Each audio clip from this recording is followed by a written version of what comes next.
어느덧 마지막 시간이 됐습니다. 그렇죠? 예. 섬김을 너무 잘 받아서 제가 너무 송구하고 감사하고 그렇습니다. 말씀으로 섬기느라고 여러분을 섬겼는데 잘 섬겨졌는지 모르겠어요. 하나님의 말씀이 여러분에게 오랫도록 기억되셔서 신앙생활에 유익이 되기를 간절히 바랍니다. 시간 밥을 사주신 분들께 감사의 말씀을 드리고요, 사랑의 인사를 해주신 분들께도 고마운 말씀을 드리고, 숙소에 이렇게 이쁜 꽃도 꽂아주시고 간식도 넣어주시고 걸음걸음 바쁘셨을 터인데 그렇게 마음 써주셔서 너무 고맙습니다. 그리고 형님 같은 목사님 늘 데리고 다니시면서 목회도 가르쳐 주시고 사랑 많이 해주셔서 우리 이상미 목사님 고맙습니다. 감사합니다.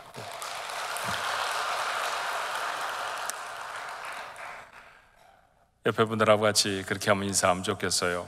인사라는 건 두 분이 해야 하잖아요, 그죠? 한 분이 인사를 하시고 또 한 분이 받으시면 좋겠는데 좌우로 바꿔가면서 이렇게 한 번씩 해보십시오. 여러분은 수준 있는 성도들이니까 구체적으로 말씀 안 드려도 잘 알 거예요. 자, 한 분은 이렇게 말씀하시면 좋겠습니다. 전 은혜로 살 겁니다. 그러면 대답을 듣는 분은 말이죠, 그 인사를 받는 분은 뭐라고 말씀하시면 좋겠느냐 하면 저는 가정과 교회라는 갈대상자를 지킬 겁니다. 자, 같이 한번 인사할까요?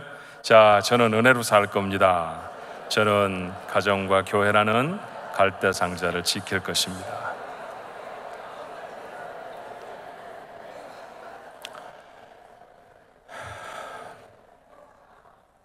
세상에서 제일 이쁜 사람이 누구라고요?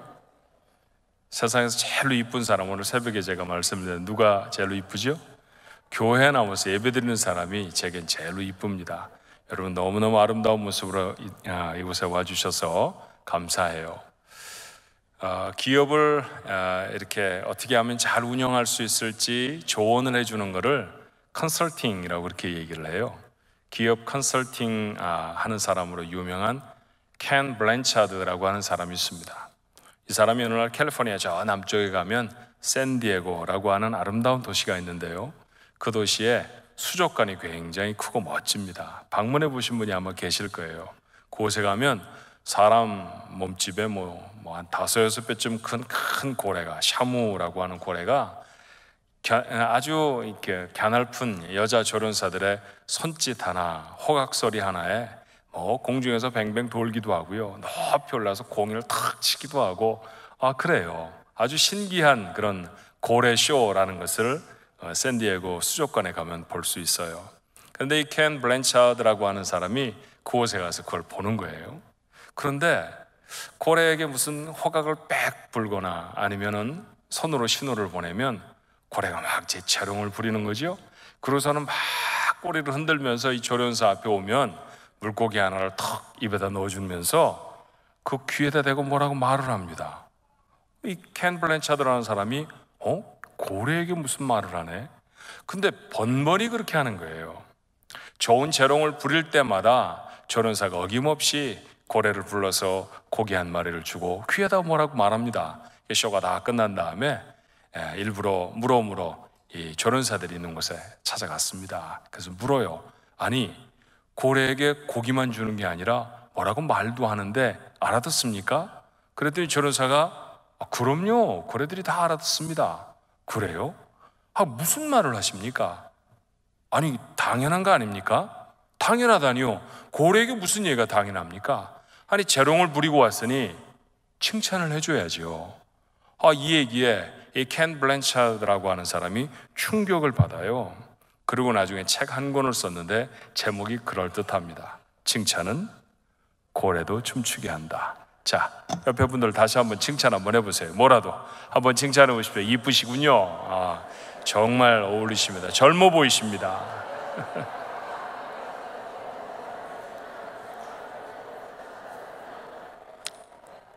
오늘만 이러지 마시고요, 우리 기도하시는 장로님이 하셨던 것처럼 매일매일 성도들이 만나면 영적인 가족 흩어졌다가 다시 모였을 때 그런 모습으로 칭찬하고 격려하실 수 있기를 바랍니다. 여행을 가면서 뭔가 잊어버리고 가 보신 경험이 있나요? 제게는 한 10여 년쯤 됐나요? 저희가 버지니아에 살 때인데 10년이 넘었군요. 한 15년쯤 된 모양입니다.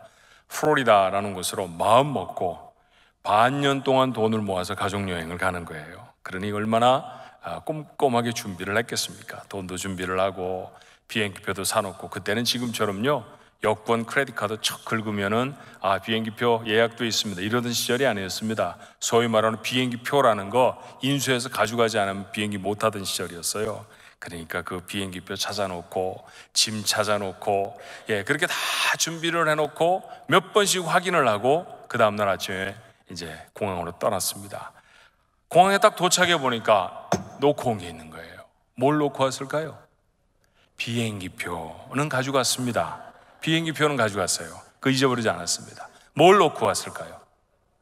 돈을 놓고 간 거예요. 돈을.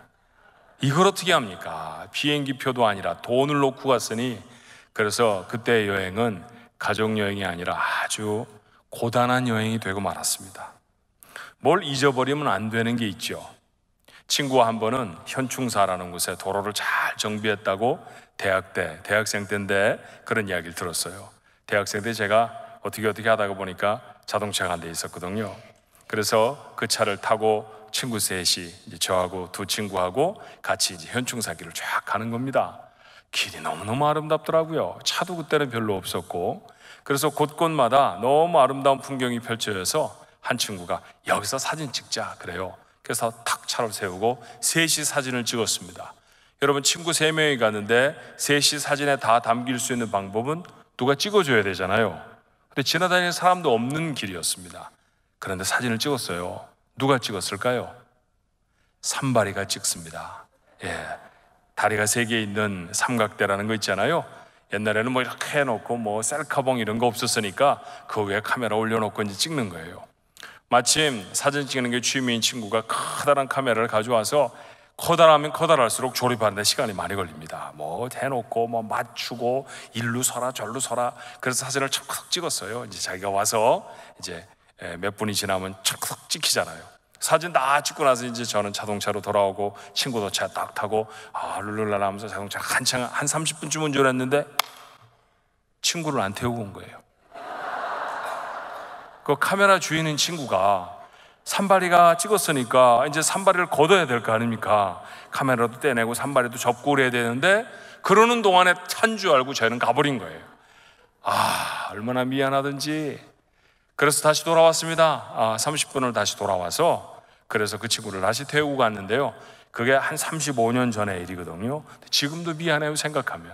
재작년쯤에 저희 교회에 와서 한 2년 동안 사역도 배우고 또 미국도 배울 수 있도록 제가 빚 갚느라고 그 친구한테 기회를 준 적도 있습니다. 여행 가면서 잊어버리지 말아야 할 게 있죠. 인생이라는 여행은 어떨까요? 인생이라는 여행을 하면서 잊어버리지 말아야 할 게 있습니다. 담는 걸 잊어버리면 안 되는 것들이 있어요. 첫 번째는 은혜라고 했고요, 두 번째는 방주 또는 갈대상자라고 표현되어 있는 교회와 가정이라고 했습니다. 이거 잃어버리면 안 돼요. 이게 여러분의 인생의 최우선에 있어야 합니다. 오늘 마지막 시간이죠. 오늘 절대로 잃어버려서는 안 된 마지막 하나 우리가 함께 나누려고 합니다. 자, 오늘 우리가 출애굽기, 어제 읽었던 본문의 말씀, 똑같은 본문의 말씀을 읽었어요. 출애굽기 2장 1절로부터 10절까지의 말씀이었습니다. 출애굽기, 이스라엘 백성이 애굽 땅에서 종되었다가 탈출한 내용을 적은 성경이 출애굽기죠. 그 출애굽기에 주연은 누굴까요? 주연이 가장 많이 등장하는 사람이 주연입니다. 누굽니까? 모세가 출애굽을 했나요? 하나님이 하셨죠, 여러분. 출애굽기의 주인공은 하나님이세요. 그런데 여러분의 답을 조금 수정을 하면요, 부동의 조연은 모세입니다. 그렇죠? 주연은 하나님이셨고, 하나님이 당신의 백성을 애굽 땅에서 꺼내시는 장면이 출애굽기였다고 하면 그 일들에 하나님의 충실한 보조자가 되어져서 그 사역을 감당해 준 사람이 모세이죠. 그런데 오늘 본문의 말씀은요, 그 모세가 탄생과 생존, 그리고 애굽의 왕자가 된 경위가 적어져 있어요. 이런 질문 한번 해보셨습니까? 왜 하나님은 모세를 선택하셨을까? 그래서 오늘 제목이 왜 모세예요? 제가 미국에 설교할 때는 Why Moses? 왜 모세였을까라고 하는 그런 제목으로 설교를 했었는데, 오늘 본문의 말씀에 보니 그 시작이 이렇게 되어 있습니다. 1절 말씀에 레위 가족 중 한 사람이 가서 레위 여자에게 장가를 들어. 이게 1절 말씀이잖아요. 저는 글도 쓰고 때때로 글도 쓰고 설교도 하고 말도 하고 하는 사람이니까 늘 원고를 정리하는데 예민해야 하는 사람입니다. 말을 어떻게 하면 경제적으로 사용하나, 어떻게 하면 저 사람의 마음에 콕 박힐 수 있는 단어를 사용하나 늘 생각해야 되는 사람이죠. 그런데 그런 입장에서 출애굽기 2장 1절을 보면요, 경제적이지도 않고, 그리고 소설의 방식도 보통의 방식과는 좀 다릅니다. 레위 가족 중 한 사람이 가서 레위 여자에게 장가를 들어. 좀 번거롭게 기록된 것 같죠? 그런데 그 번거롭게 느껴진 이유가 뭐냐면 레위라는 말이 거포 2번이나 나오고 있는 것입니다.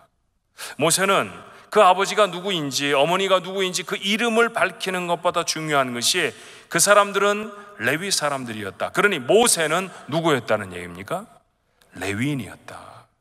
자, 왜 모세를 선택하셨는가?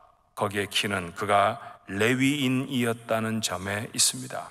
결국 이런 얘기죠. 하나님은 순수한 레위인 중에 한 사람을 선택해 이스라엘의 구원자로 삼으십니다. 그러면 레위 사람들은 어떤 사람인가 좀 생각해 보아야 하잖아요. 레위라고 하는 사람은 야곱의 12명의 아들 중에 3번째 아들입니다. 그런데 성경에 찾아보면요, 이 레위라는 아들이 무엇을 했는지에 대해서 기록이 많지를 않아요. 그저 남아있는 기록 보면 아주 호전적인 사람이라는 것밖에는 남아있지를 않습니다.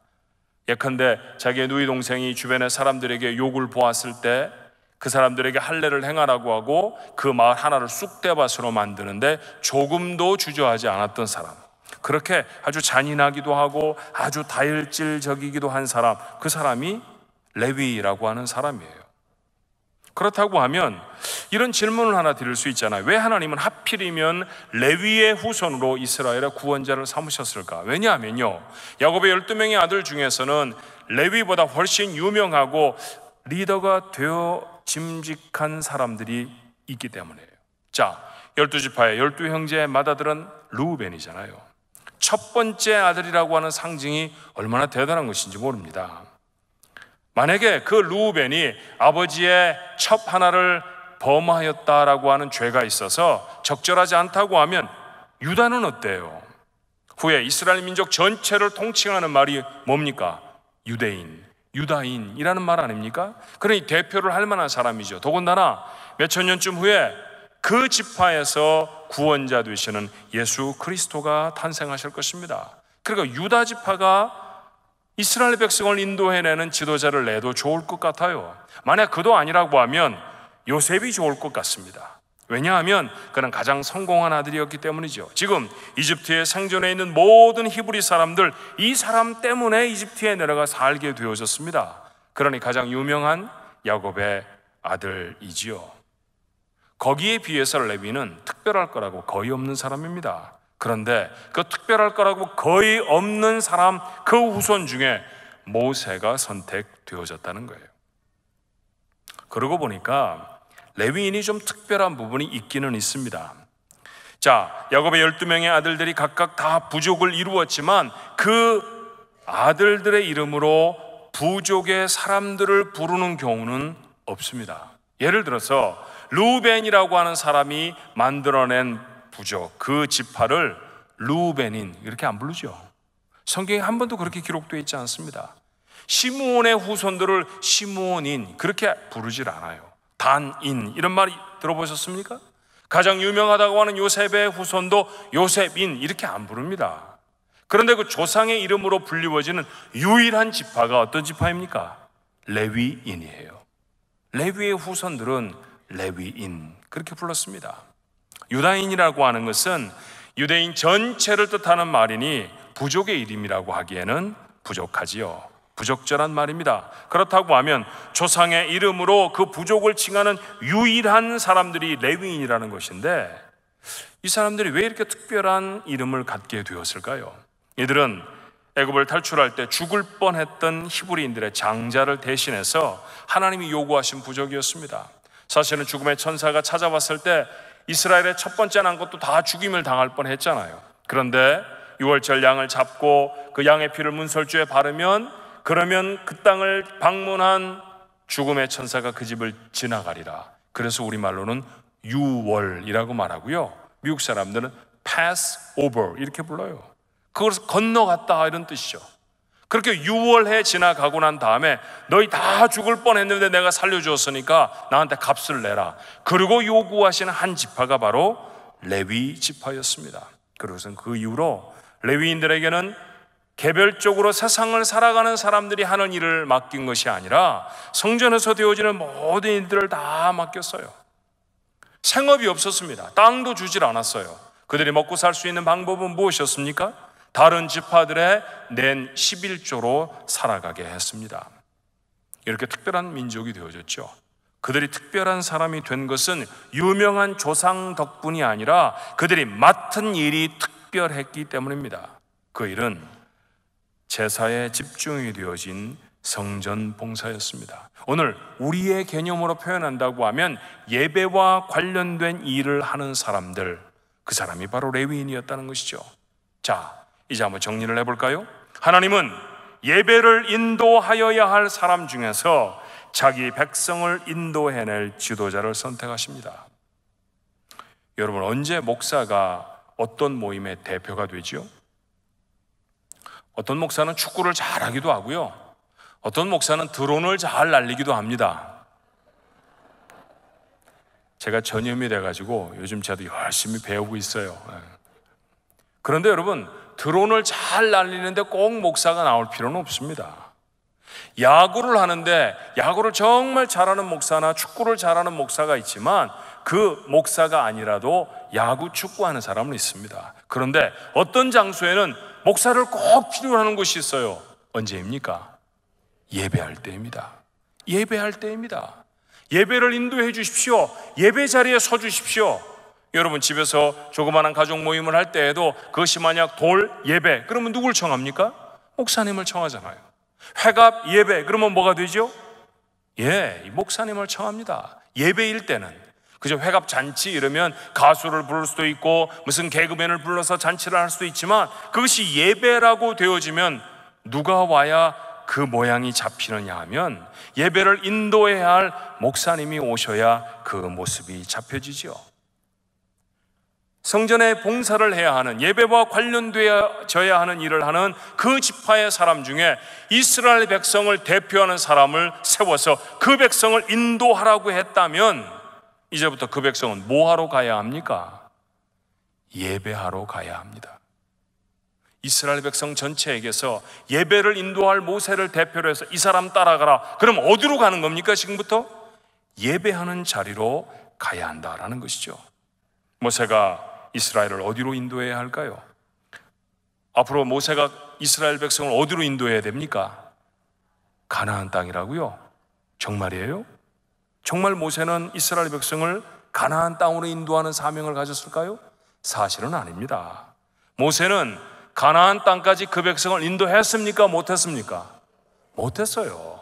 인도해내지를 못했습니다. 그리고 이스라엘 백성을 인도해낼 때 만약 그가 이사가고 장소를 옮기는 게 그의 삶의 목적이었다고 하면요, 가장 빠른 길, 가장 안전한 길로 인도해야 제대로 된 인도자입니다. 근데 그랬나요?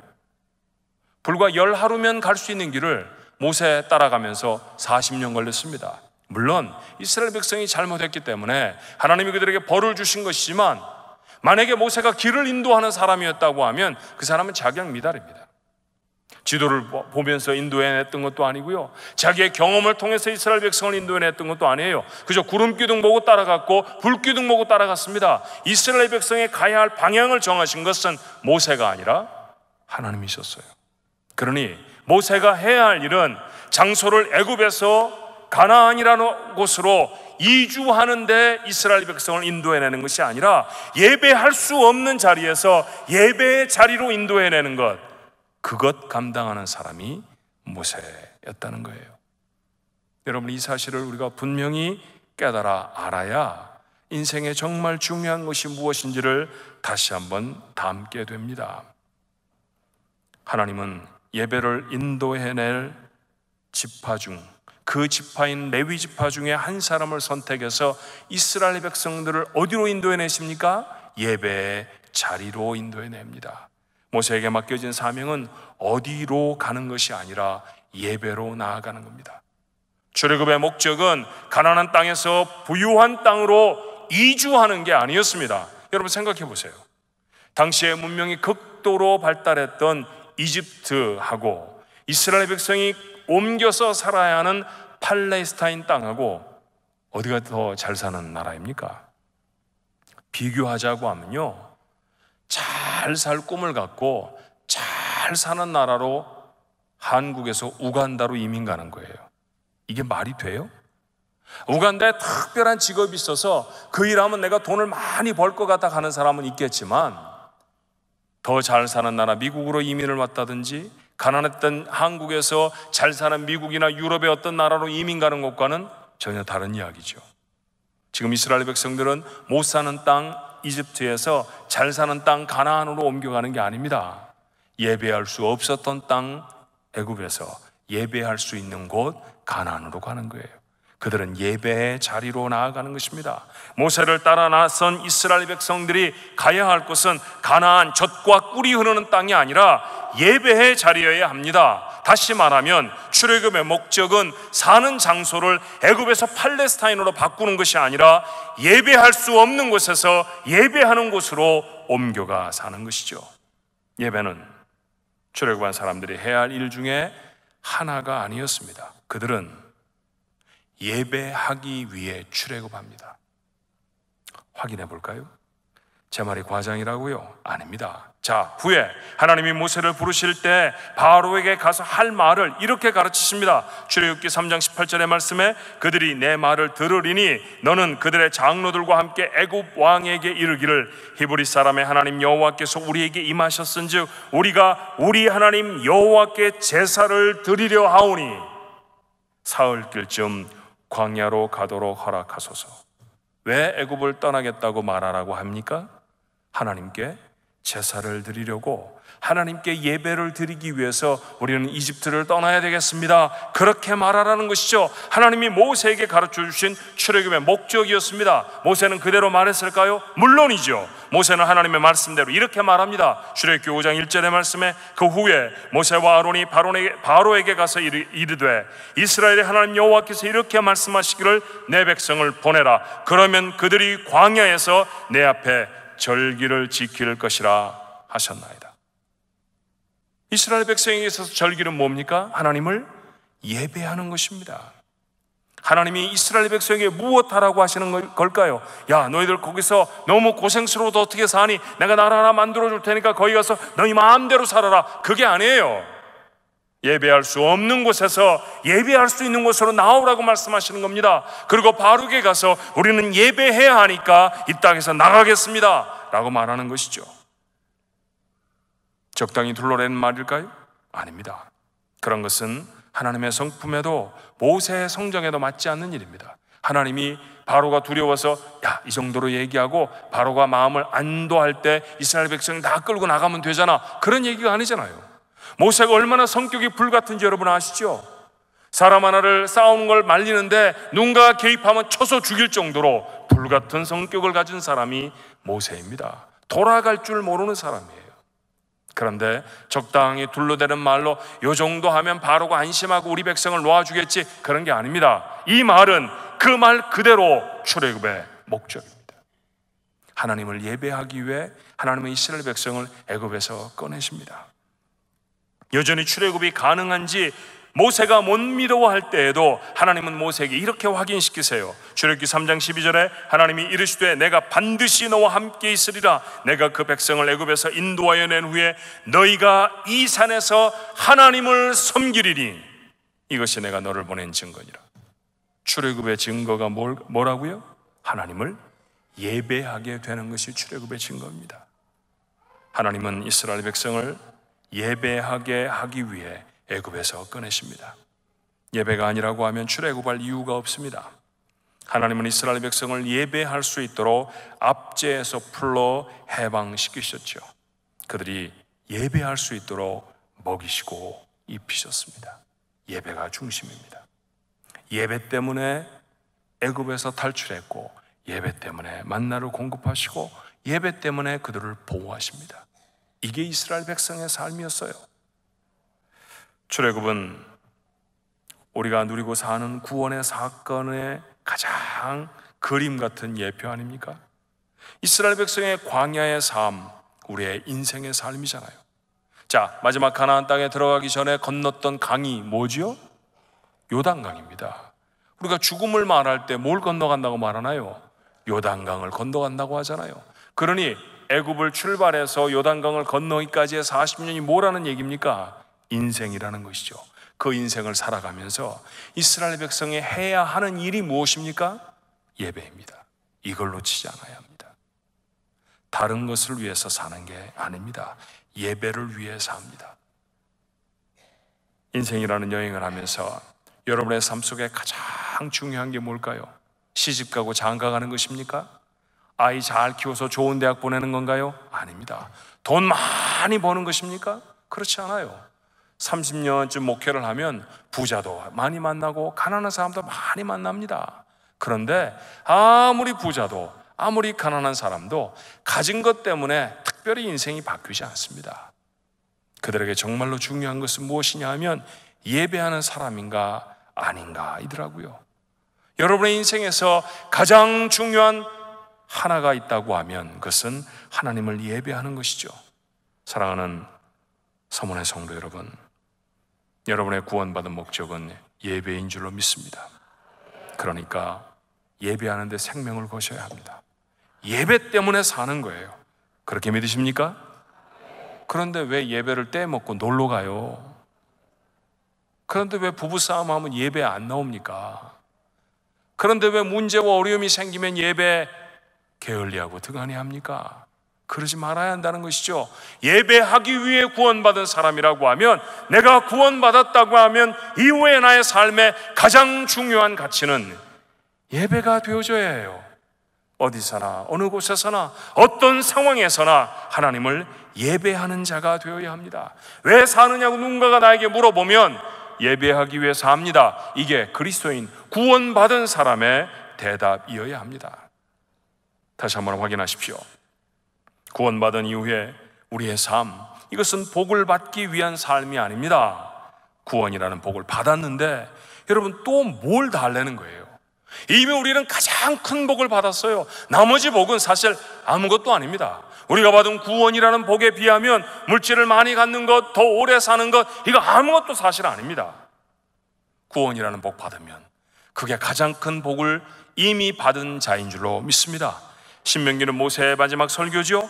자신이 40년 동안 인도해냈던 이스라엘 백성을 향해 모세는 이렇게 말해요. 신명기 33장 29절에 이스라엘이여, 너는 행복한 사람이로다. 여호와의 구원을 너같이 얻은 백성이 누구냐?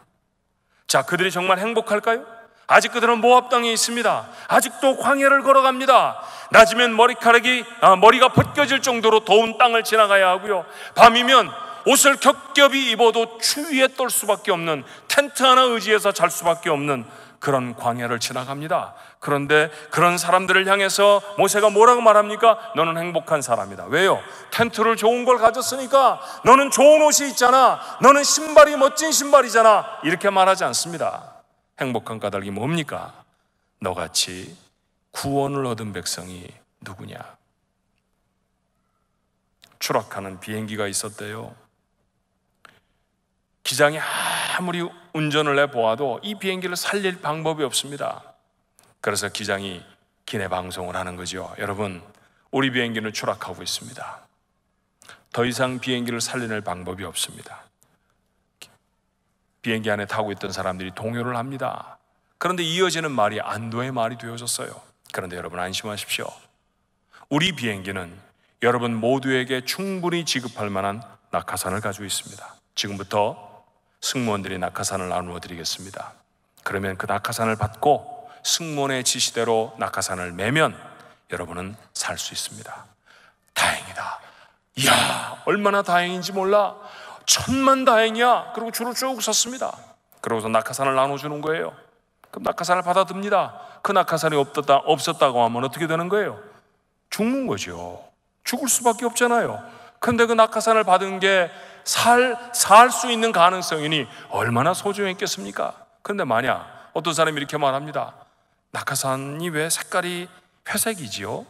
오늘 제가 입고 있는 옷은 핑크색 옷인데 핑크색으로 좀 바꿔주시면 안 돼요? 이런 소리를 하는 사람 보면 얼빠진 사람입니다. 저는 옷이 참 고급스러운 옷입니다. 그러니 이 옷을 입고 낙하산을 메고 땅에 떨어지면요, 아마 진흙이 다 묻을 것 같아요. 그러니 겉옷으로 다른 옷을 한 벌 더 주실 수는 없나요? 저는 머리카락이 휘날리는 걸 너무 싫어합니다. 그러니까 좀 강력하게 머리를 잘 붙을 수 있는 헤어스프레이를 하나 주시죠.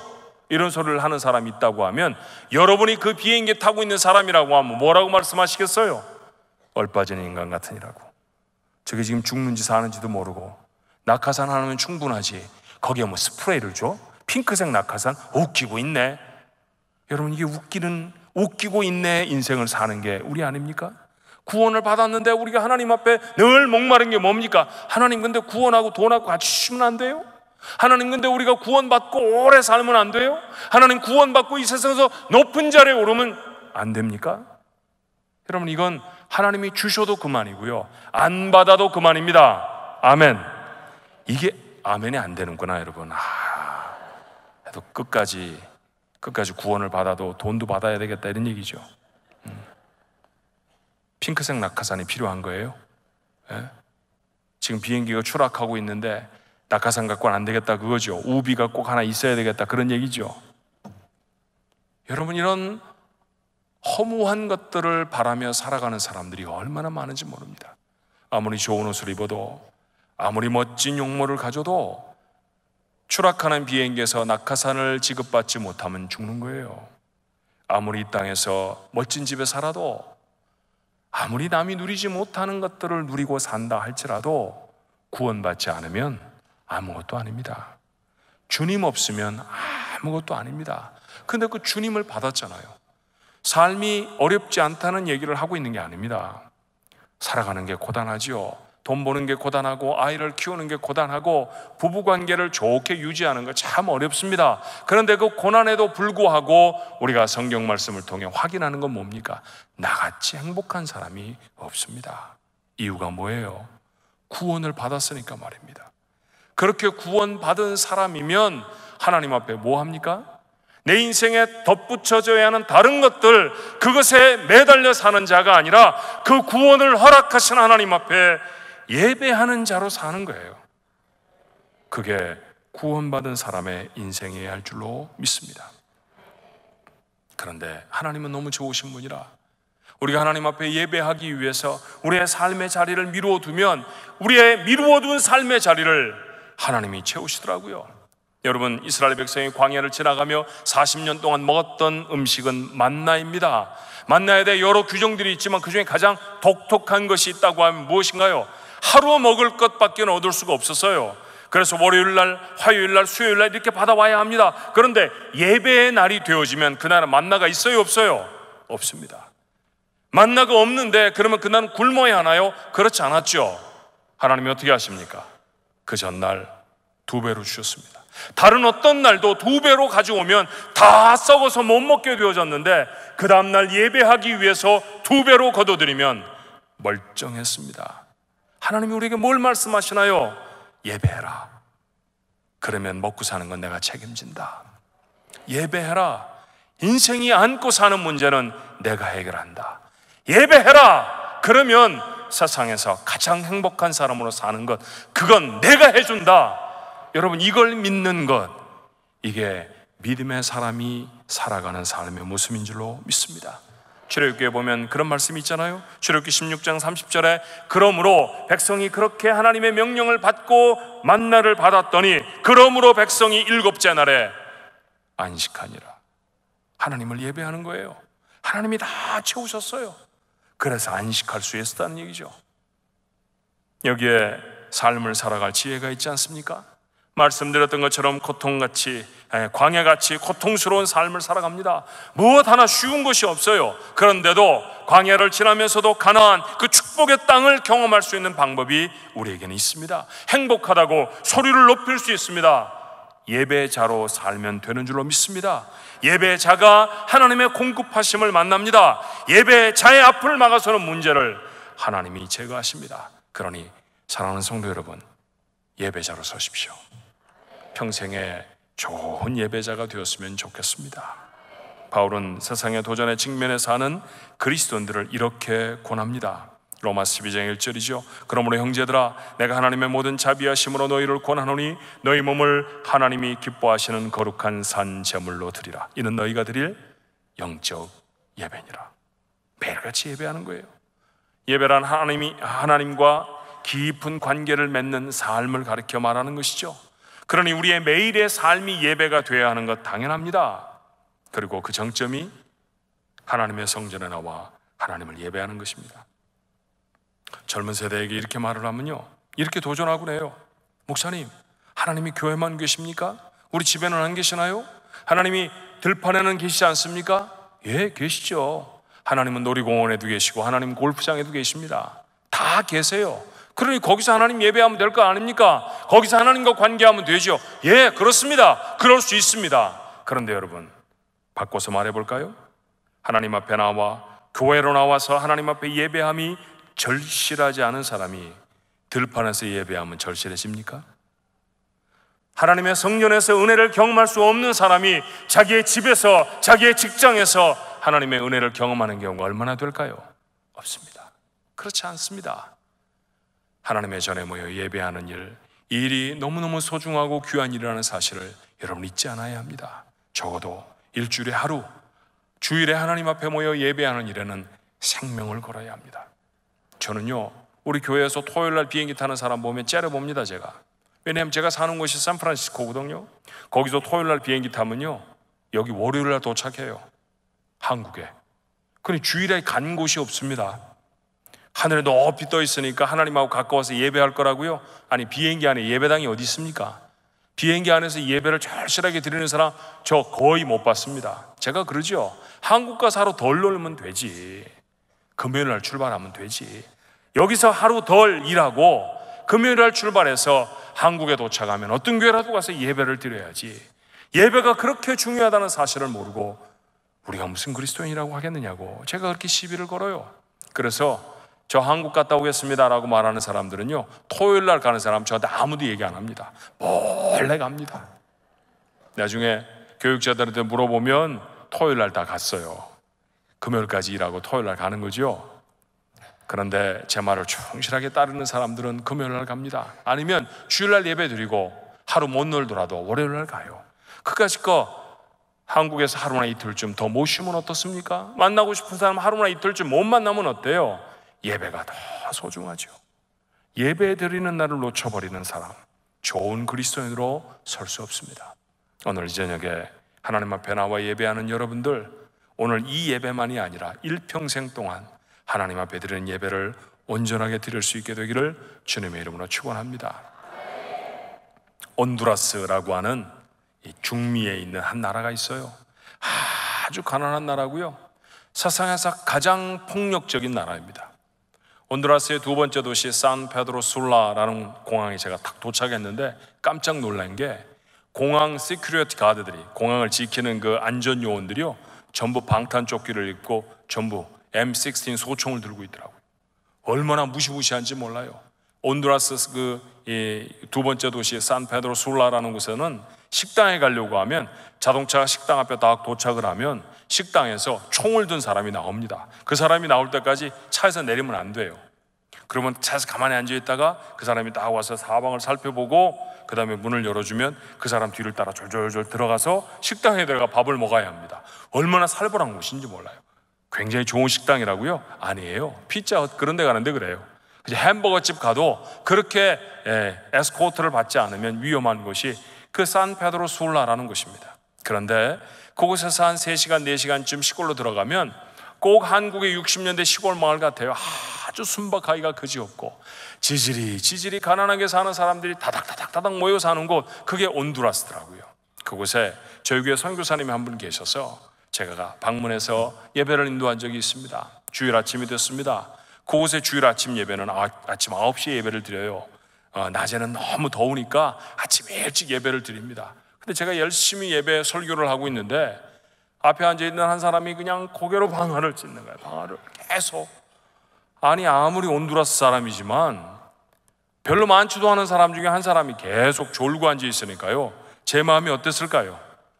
사랑하는 자에게 잠을 주시는도다, 이러고 제가 축복이 됐으면 좋겠는데, 저건 뭐야 저거? 예배에 와서 왜 이렇게 자는 거야? 내가 그래도 미국에서 30시간 정도 비행기를 타고 와서 설교를 하고 있는데 정신을 차리고 예배를 드려야죠. 뭐 하는 짓이야? 이게 제 마음속에 좀 불쾌했어요. 예배를 다 마쳤습니다. 그래서 그 열심히 졸고 있던 성도 앞에 가서 제가 시비를 걸었죠. 많이 피곤하셨는가 봅니다. 물론 다른 분이 통역을 했지만 그렇게 얘기를 했더니, 예, 목사님 죄송합니다. 제가 계속 졸았죠. 근데 제가 좀 졸 수밖에 없는 이유가 있었어요. 아니, 그 조는 이유가 뭐요? 그랬더니 제가 이 예배에 참석하기 위해서 새벽 2시에 집을 나왔습니다. 뭐라고요? 왜 새벽 2시에, 9시에 시작하는 예배를 왜 새벽 2시에 나옵니까? 예, 저희 집에서부터 교회까지는 차가 없거든요. 그런데 그 길을 7시간 동안 걸어서 와야 합니다. 제가 7시간 걸어서 오다 보니까 많이 피곤하고 오늘은 또 돌에 미끄러져서 제가 발을 좀 다쳤어요. 그러고 보니까 발가락이 문드러졌어요. 발톱이 다 깨진 거예요. 얼마나 마음이 아프든지 정말 제가 눈물이 나더라고요. 이야, 이 사람이 예배가 뭔지 아는구나.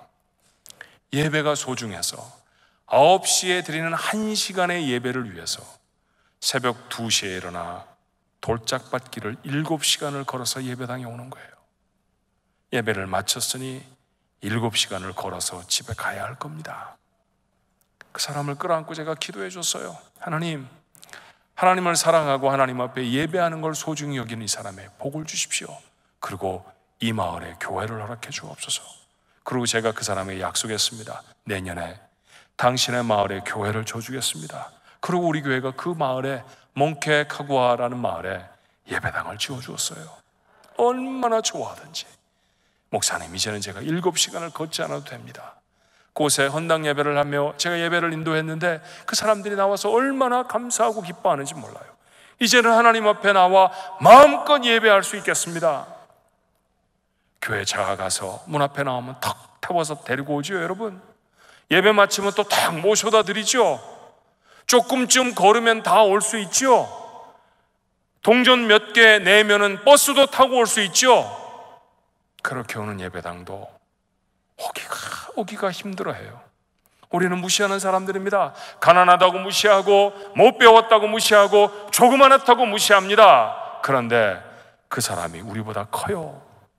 얼마나 예배를 사모하는지.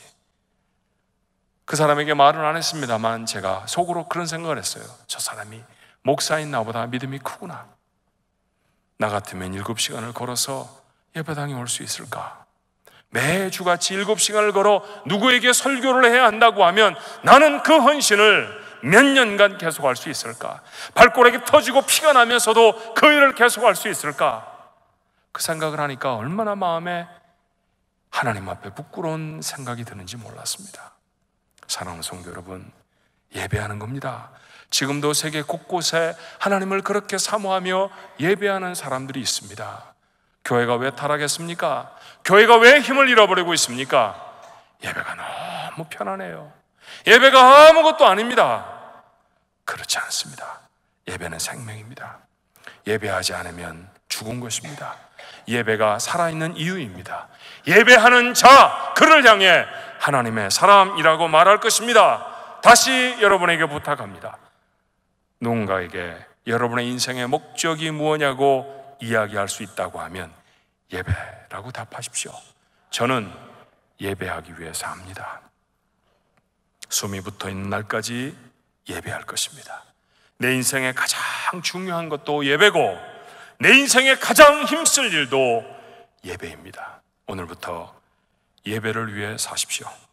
매일을 하나님을 기억하는 예배자로 사셔야 합니다. 그리고 예배 당에 나와서 예배할 수 있어야 합니다. 최고의 열망과 최고의 정성을 담아 하나님을 예배하는 자, 그가 인생을 최고로 살아내는 사람일 것입니다.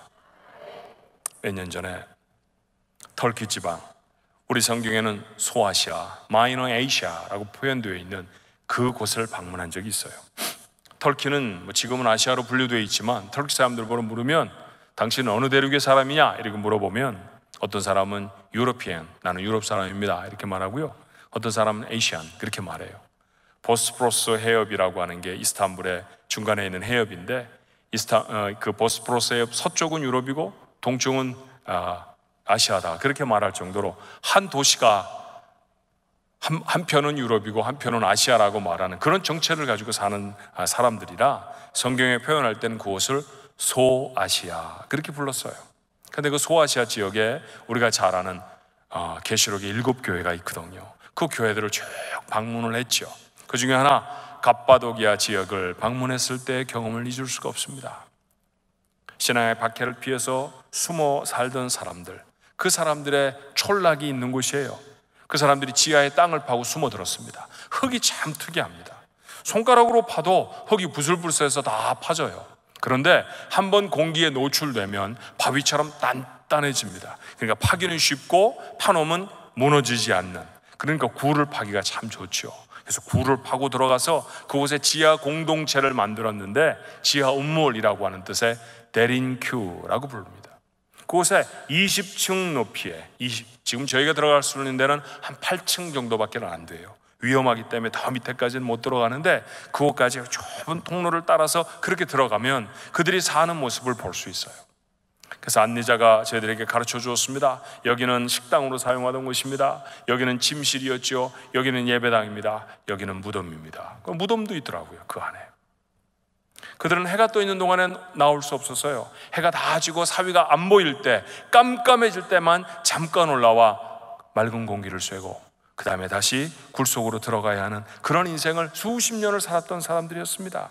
근데 그들이 죽으면 그 안에, 그 공동체 안에 살아가는 그곳에다가 무덤을 만들었더라고요.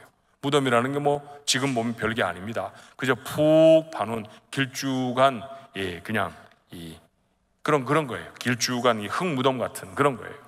그런데 제가 이렇게 보면서 너무 길이가 짧아요. 강대상 넓이만큼은 돼야 한 사람이 눕지 않겠습니까? 그런데 절반밖에 안 됩니다. 너무 짧아요. 그래서 제가 안내하는 사람에게 물었습니다. 이건 어린아이들의 무덤입니까? 근데 그 사람이 고개를 갸우뚱갸우뚱 하더니 선교사님인데, 목사님 아닐걸요? 여기는 어른들의 무덤이라고 제가 알고 있습니다. 그런데 저와 같이 동반을 하던 사람 중에 의사 한 분이 계셨어요.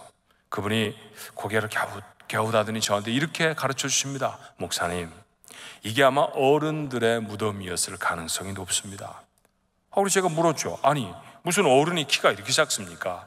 작아도 너무 작잖아요. 그랬더니 의사 선생님이 이런 얘기를 해요. 사람이 햇빛을 보지 못하면 비타민 D가 몸에서 활성화되지 않고요, 그러면 제대로 자랄 수가 없습니다. 그러니까 그들은 아주 작았을 것입니다. 그러니까 선교사님이 이야기를 합니다. 맞아요. 그랬을 가능성이 높습니다. 이 지하 동굴에서 살던 사람들이 많이 살면 40세까지 살았다는 기록이 있습니다. 제가 그 말을 듣고 무덤 앞에서 많이 울었어요. 오래 살기 위해서 건강보조식품도 먹고 좋은 곳 가려 먹고, 그래서 100세도 살겠다고 하고 90세도 살겠다고 하는 게 우리들 아닙니까? 근데 이 사람들은 오래 사는 게 목적이 아닌 거예요. 키가 조그만해도, 잘할 수 없어도, 집을 장식할 수가 없어도 예배할 수가 있다고 하면 굴을 파고 땅속이라도 들어가는 거죠. 예배와 생명을 바꿔버린 사람들, 예배와 좋은 직장을 바꿔버린 사람들, 예배와 자기가 누릴 수 있는 환경을 바꿔버린 사람들, 거기에 살던 사람들이었습니다. 뼈도 없고 시신도 찾을 수가 없지만 그곳에 누워 있음직한 사람들을 상상해 보면서 당신들 때문에 우리가 하나님 앞에 예배합니다. 당신들 때문에 예배가 얼마나 소중한지를 우리가 압니다. 예배자로 살겠습니다. 제가 다시 한번 다짐을 했답니다. 사랑하는 성도 여러분, 같은 다짐이 우리 것 되어야 하지 않습니까? 오래 살지 못해도 예배하는 것입니다. 조금 비만 와도 교회 안 오잖아요. 바람만 조금 불어도 교회 오기가 싫어요. 허리만 조금 아파도 못 나옵니다. 그렇죠? 일주일 동안 너무너무 아파서 직장 사는데 힘이 들었습니다. 그럼 어떻게 하나요? 주일을 쉽니다. 아니, 그 아픈 몸을 끌고 돈은 벌면서 그 아픈 몸을 끌고 내가 예배하다가 죽을 거야. 그러면 왜 예배당에 못 올라옵니까? 예배하다가 죽으면 되죠. 예배하다가 죽으면 천국 가지 않겠어요? 그런 결단으로 하나님 앞에 나와 예배하는 사람들 되어야 하지 않습니까? 30년 목회하면서 직장에서 일하다가 과로로 죽은 사람은 여럿 보았습니다만 예배하다가 죽은 사람은 한 사람도 못 봤습니다. 여러분, 예배에 생명을 거십시다. 인생의 가장 중요한 것, 예배하는 사람으로 삽니다. 여러분이 예배자로 서면 하나님이 여러분의 삶을 책임지실 것입니다. 앞으로 여러분의 인생이 풍성한 예배로 채워질 수 있게 되기를 주님의 이름으로 축원합니다. 인생의 가장 중요한 것들, 저는 그 세 가지를 담으면 인생은 승리하는 삶이라고 생각해요. 은혜를 쫓아 살고, 은혜가 필요합니다. 하나님 앞에 그렇게 엎드리고, 그리고 하나님이 우리에게 만들어주신 가정과 교회를 최선을 다해서 지키고, 그리고 하나님 앞에 예배하면, 그러면 행복한 자죠. 그러면 승리하는 자이죠. 그러면 하나님을 기쁘시게 하는 자로 서는 줄로 믿습니다. 하나님을 기쁘시게 하는 자가 되어보십시오. 그러면 하나님의 것이 여러분의 인생에 채워지지 않겠어요? 그래서 하나님이 채우시는 넉넉함으로 하나님을 증거하고 이 세상의 사람들의 부러움을 받는 소문교회 모든 식구들이 되시기를 주님의 이름으로 축원합니다.